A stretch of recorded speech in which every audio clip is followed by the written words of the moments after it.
రాష్ట్రంలో ఉచిత నిర్బంధ విద్యా హక్కు చట్టం కింద ప్రైవేటు పాఠశాలల్లో ఉచిత ప్రవేశాలు అపహాస్యం పాలవుతున్నాయి. సీట్లు పొందిన విద్యార్థులను చేర్చుకునేందుకు ప్రైవేటు పాఠశాలల యాజమాన్యాలు తిరస్కరిస్తున్నాయి. విద్యాశాఖ అధికారులు చేతులు దులిపేసుకోవడం, కూటమి ప్రభుత్వం ఈ విషయాన్ని చూసి చూడనట్టు వదిలేస్తుండడంతో పేద విద్యార్థుల భవిష్యత్తు అగమ్యగోచరంగా ఉంది. తల్లిదండ్రులు తీవ్ర ఆందోళనకు గురవుతున్నారు. ఏపీలో ప్రైవేట్ పాఠశాలల యాజమాన్యాల ఆగడాలు మితిమీరిపోతున్నాయి. ఆర్టీఈ కింద అడ్మిషన్లను తిరస్కరిస్తున్నాయి. నిజానికి ఆర్టీఈ చట్టం కింద ప్రైవేట్ స్కూళ్లలో 25% సీట్లు పేద విద్యార్థులకు కేటాయించాలి. ఈ మేరకు సమగ్ర శిక్ష రాష్ట్ర విభాగం ప్రతి విద్యా సంవత్సరం 1వ తరగతిలో ప్రవేశాలకు దరఖాస్తులను ఆహ్వానించి అర్హత గల విద్యార్థులకు లాటరీ పద్ధతిలో సీట్లు కేటాయిస్తుంది. గత 3 విద్యా సంవత్సరాలు సక్రమంగా జరిగిన ఈ ప్రక్రియ 2025-26 విద్యా సంవత్సరానికి మాత్రం మొక్కుబడిగా సాగుతోంది. 2 విడతల్లో 31,701 మంది పిల్లలకు సీట్లు కేటాయించగా ఇందులో సగం మందిని కూడా ఆయా స్కూళ్లు చేర్చుకోలేదు. ఎంపికైన విద్యార్థులు ఆయా స్కూళ్లకు వెళితే వాటి నిర్వాహకులు వారిని వెనక్కి పంపించేస్తున్నారు. ఈ విషయాన్ని అధికారుల దృష్టికి తీసుకువెళితే సీట్లు కేటాయించాం, చేర్చుకోకపోతే నోటీసులు ఇస్తామంటూ చేతులు దులిపేసుకుంటున్నారు.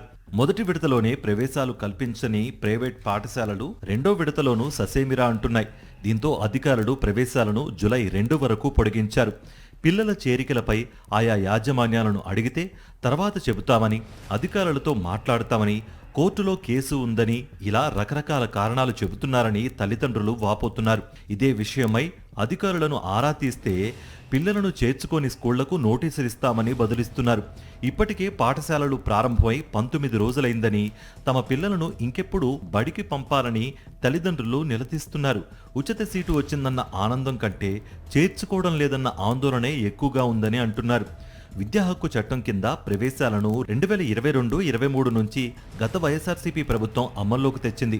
మొత్తం 3 విద్యా సంవత్సరాల్లో సుమారు 50,000 మందికి సీట్లు కేటాయించారు.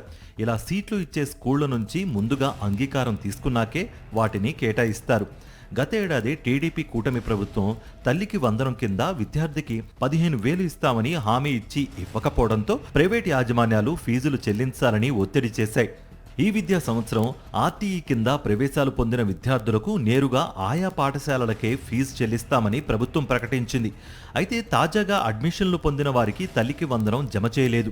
మరోవైపు ఆర్టీఈ ప్రవేశాలపై ప్రభుత్వం ఇంతవరకు ఫీజులను కూడా ఖరారు చేయలేదు. పైగా గతంలో నిర్ణయించిన ఫీజులు తమకు సరిపోవంటూ స్కూళ్ల యాజమాన్యాలు హైకోర్టును ఆశ్రయించాయి. ఈ నేపథ్యంలో ప్రభుత్వ నిర్లక్ష్యంతో పేద పిల్లల భవిష్యత్తుపై ఆందోళన వ్యక్తమవుతోంది.